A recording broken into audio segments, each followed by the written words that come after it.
So, good morning, good afternoon, and good evening, in fact, as I'm delighted to extend a very warm welcome to the people joining us from all over the world today. My name is Margarita Velcheva, the chair of the gCMEp practice group, and I would like to welcome you to the first webinar of the group.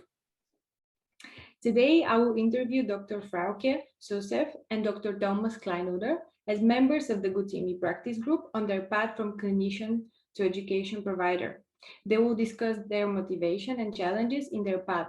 So without any further ado, I would like to hand over to Froukje and Thomas. Welcome. Thank you, Margarita, and hello, everyone. Maybe we can start with the introductions. My name is Froukje Sosef, and I'm the co-founder and medical director of Courtuet, a company in independent medical education. And as Courtuet, we are also a member of the gCMEp practice group. In terms of my background, I'm trained as an MD in the Netherlands. And after doing clinical work, I moved to pharma. I worked in national organizations, global and regional organizations, always within medical affairs and always with a passion for medical education. 9 years ago, I left pharma and together with my business partner, Antoine Lacombe, we started Courtuet. So Margarita, thank you very much for this invitation. I look forward to the discussion, and it's now my pleasure to hand over to Thomas. Yes, thanks a lot, Froukje, and yeah, thanks for the opportunity being here and looking forward to this short webinar. My name is Thomas Kleinoeder. I'm Managing Director of KWHC. We are a CME provider in Germany, now with a staff of 55 people and with a history of 22 years in medical education. I joined the company 15 years ago, together with my business partner who founded the company 22 years ago. And from my background, I'm trained as a physician in internal medicine. I was working at the university hospital for 12 years. And during that time, I specialized in internal medicine, but always with a view on medical informatics, where I was caring for educational technologies, e-learning, and so on. So the last years at the university hospital, I was in the medical informatics department and heading a group on educational technologies in the university hospital. And then I joined the company being full-time in medical education. Wonderful, great. Thank you, Thomas and Froukje. And before we begin our discussion, I would also like to encourage our attendees to submit their questions using the Q&A panel on the bottom of the Zoom system. So please submit questions, and at the end, we will give the opportunity to answer your questions. Wonderful. So I would like to begin with the first question, and I will address that to both of you, and please feel free to help each other answer that. So looking back on your decision, would you have done anything differently? Thomas, you want to go first? I can start. Okay. To be honest, I wouldn't do anything different. Although I absolutely enjoyed working in the hospital setting and interacting with patients.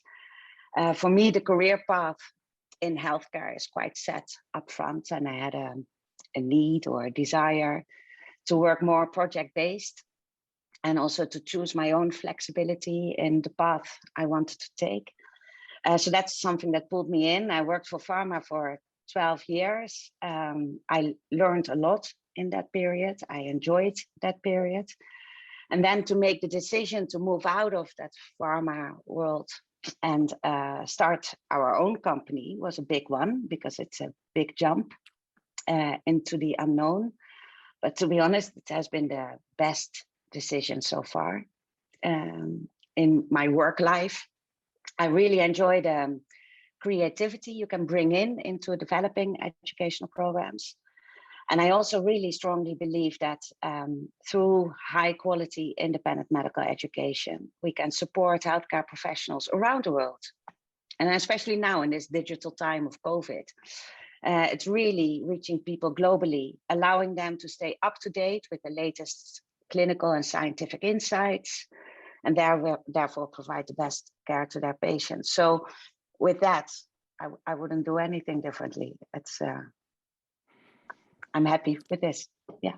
Thomas, anything you would like to add? I would fully agree and Ooh. say it was the best decision in my life to do it that way. But I would not encourage all physicians to leave hospital and patient care and that we all become medical educators. So I'm a bit careful to say that, because I think we are coming later to that there are different tasks in the medical arena to care for, and the most important is patient care, and we are in a niche sector where medical education is. But from the personal perspective, I would fully agree with Froukje. I liked patient care very much in the hospital setting. Being emergency doctor, I could imagine to work in private practice, and if I talk to friends who do that, I'm always seeing that it would be a great job to do that, and I would be happy to do that, but I found out you cannot do both at the same time. And with my personal interest in information technology during the same time, and with the experience in medical informatics, I would say it was the best decision, because I could not imagine only working in informatics, in the informatics department of a hospital. And the other thing is patient care. So for me, it's the ideal combination in education, because there are a lot of interesting medical topics, and that is combined with educational technology. So it's ideal for me. Great. Well, wonderful. And thank you for sharing this with us as part of the education provider community. I'm glad to hear that it has been an amazing journey and decision so far. And with having said that, I would like to continue with our second question. So going a little bit more into detail. So what advice would you give someone who's currently a practicing clinician that might be interested to become an education provider? Should I start first if it's a Yes. second question, Froukje? Okay, I will do that.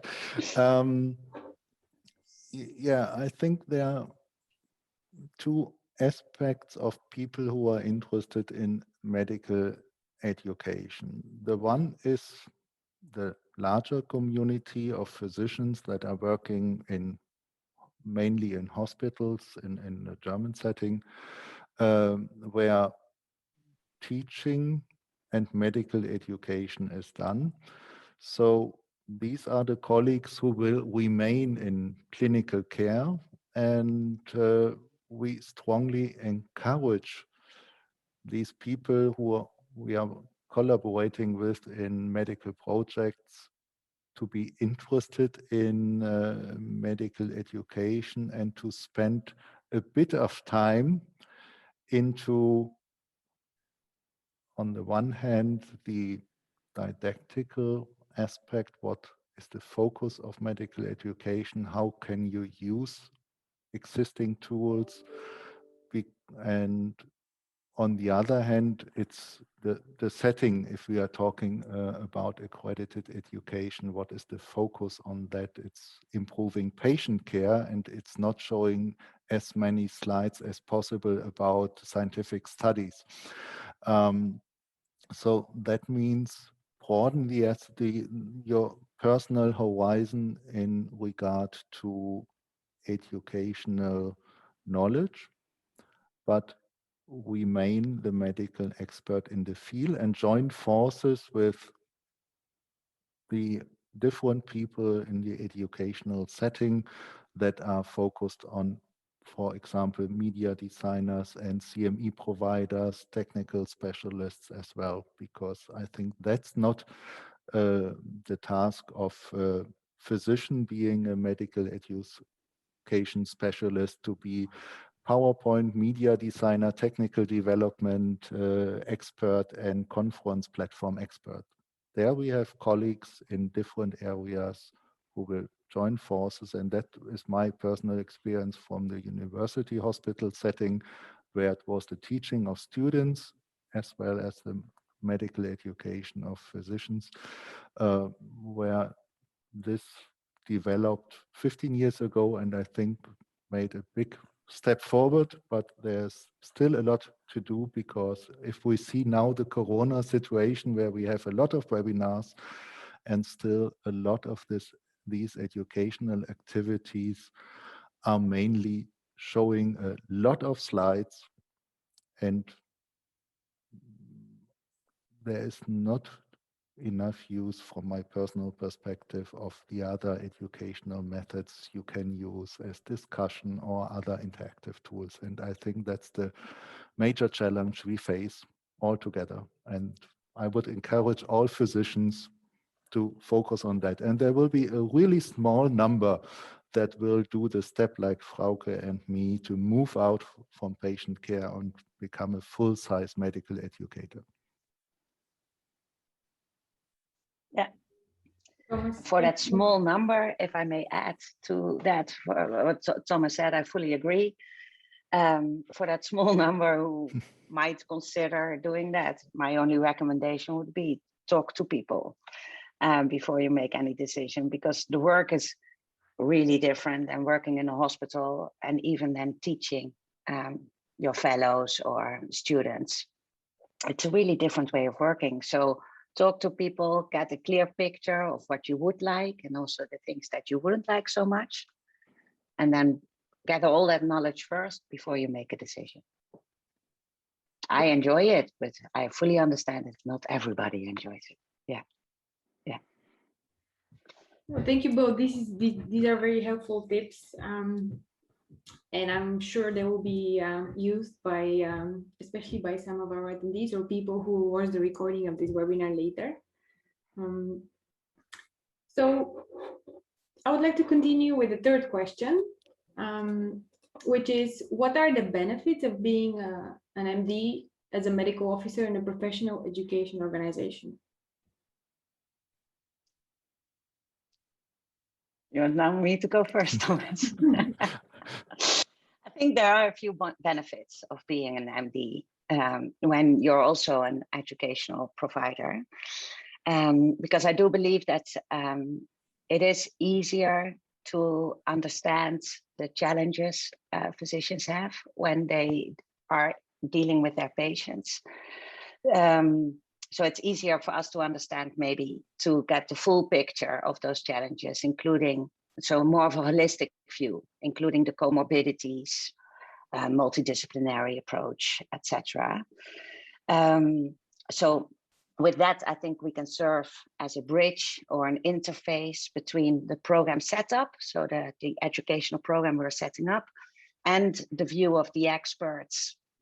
And with that, have a sort of a discussion which is on the same level, and be a sparring partner for the expert, because where we bring our value as educational providers is that we know how to do an educational needs assessment, set up the educational objectives, and bring it all in one format.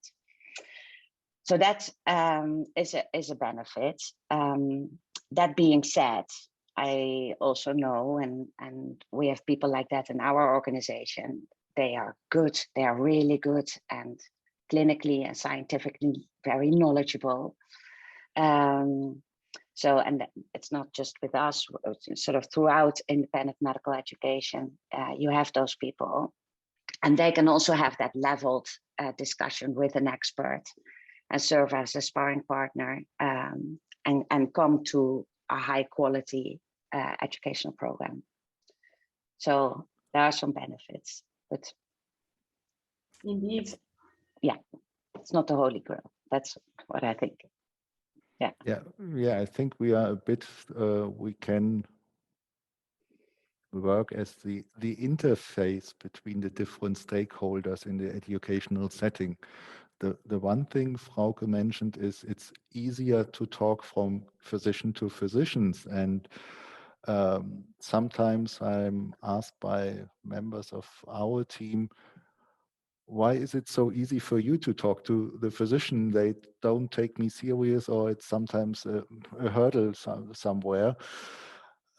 I don't know. I don't have the clear answer, but if I take it another way, if you are a lawyer and you are talking to a colleague, it's always easier than talking to someone else. And I think it's that's the reason why you have the same kind of background. I would never say that we as physicians in medical education companies can be the overall expert in all medical fields. That's not what our intention is. But as Frauke pointed out, I think the feeling, what makes good education, what comes to the point, and how could everything fit together in regard to better patient care and moving the scientific background in an educational activity that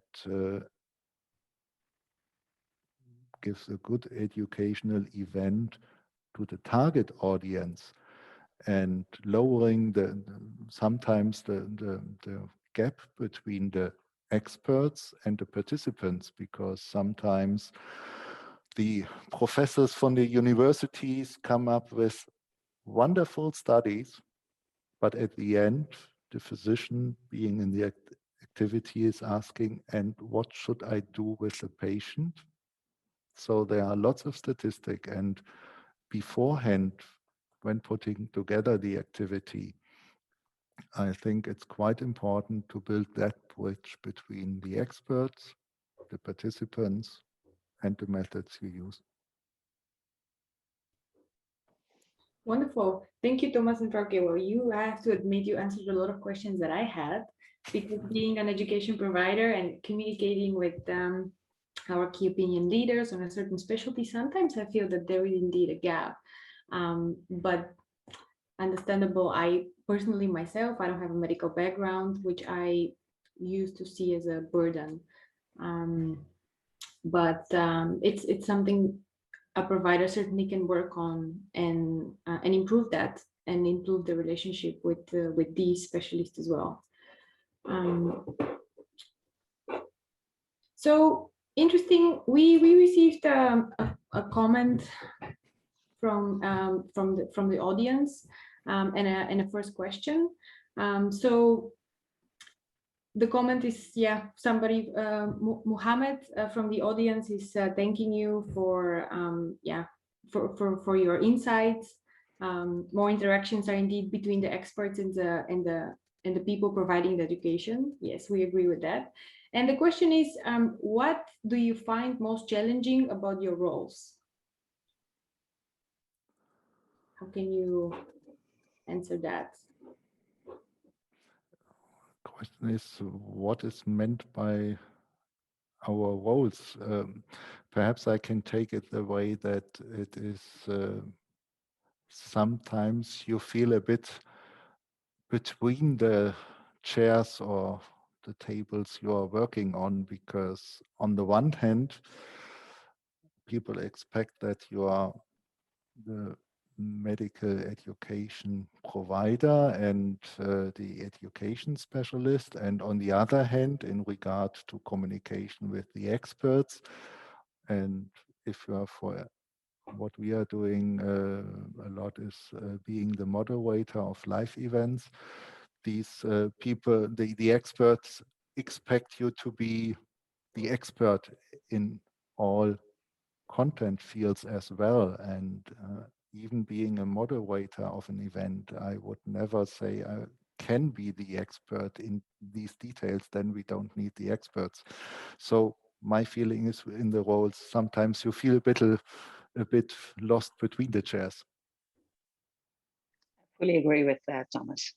Yeah, you can't be an expert, especially when you're dealing with multiple therapeutic areas. It becomes even more challenging. So the experts are really there to provide the content of the medical education. It's their knowledge, it's their expertise.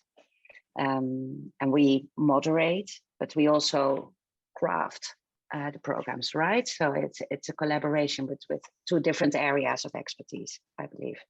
But that could be sometimes that's a challenge. Yeah. Yeah, great. Thank you indeed. So another comment / question from the audience, from Farah. She thank you for your comments. My understanding of CME provider is mostly administrative. Yes, I agree. Now we are moving towards collaborative approach to involve various players.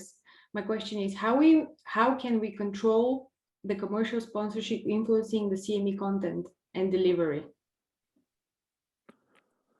I think there's an important point in there. First of all, we understand our understanding, and I think that's in the good CME practice group. We all of us have the same understanding. We are not administrative. We are not the executive body of someone saying, you have to make that CME activity and do the administrative part. And that comes to commercial influence. I think in that case, again, we are the moderator.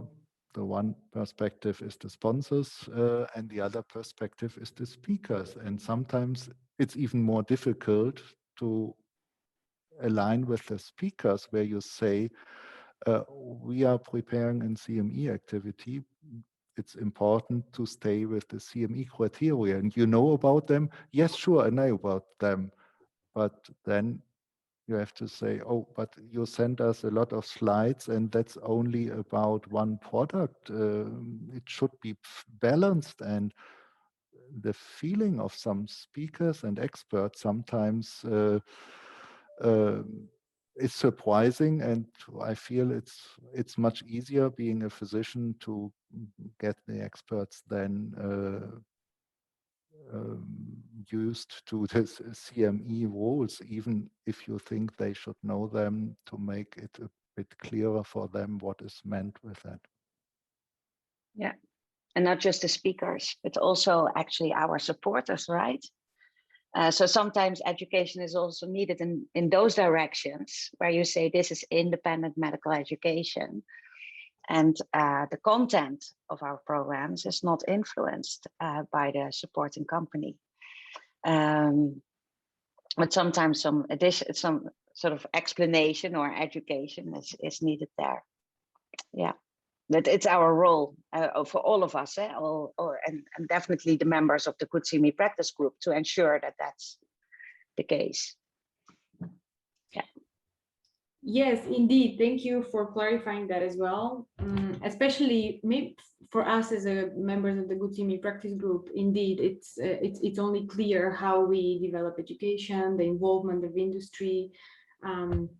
So, and sometimes we see differences in the different countries, how different people understand those rules in a very different way. So it's interesting so that's one of the reasons why also an organization like the Good CME practice group is there, is to align and to harmonize the environment and to educate and to lead educational providers, and not only educational providers, but anyone who's involved in from the different sides. So different, as I was saying in the beginning, different critical stakeholders. We received, so I'm conscious of time. We have 2 minutes to recap.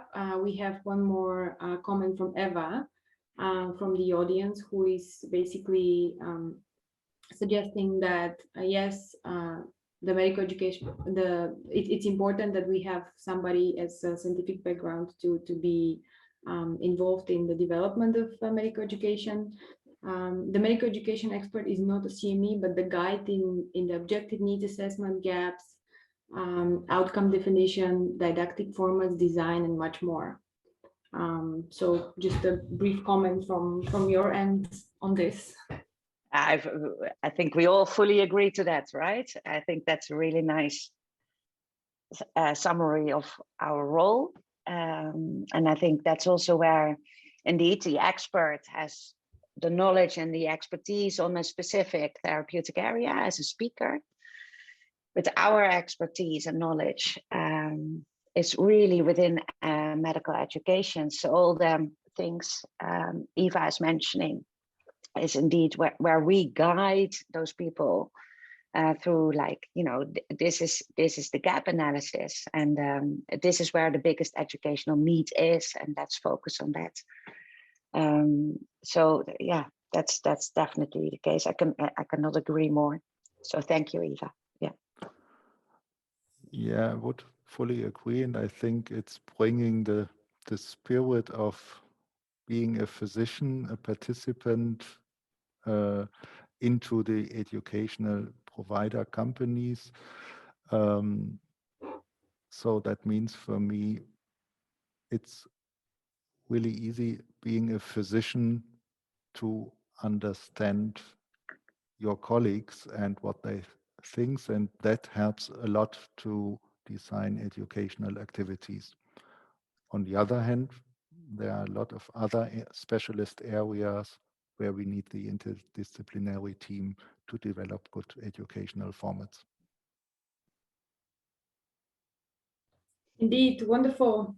Thank you, Thomas and Froukje. Looking at the time, I would like to wrap up the discussion. Very interesting indeed, and very helpful for all of us being involved in this environment, not necessarily only European, but also international. And with that, I thank you for your participation, for your involvement, for all your tips. I would like to invite our attendees to keep an eye on the gCMEp practice group. We will be posting the recording of this short webinar on our website, and I encourage you to look forward to more series of these webinars focusing on different topics related to the European CME environment. So once again, thank you very much for your time, and until next time. Thank you, Margarita and Thanks Thomas. a lot. Thank you. Thank you, everyone. Thank you. Take care. Bye. Bye. Bye.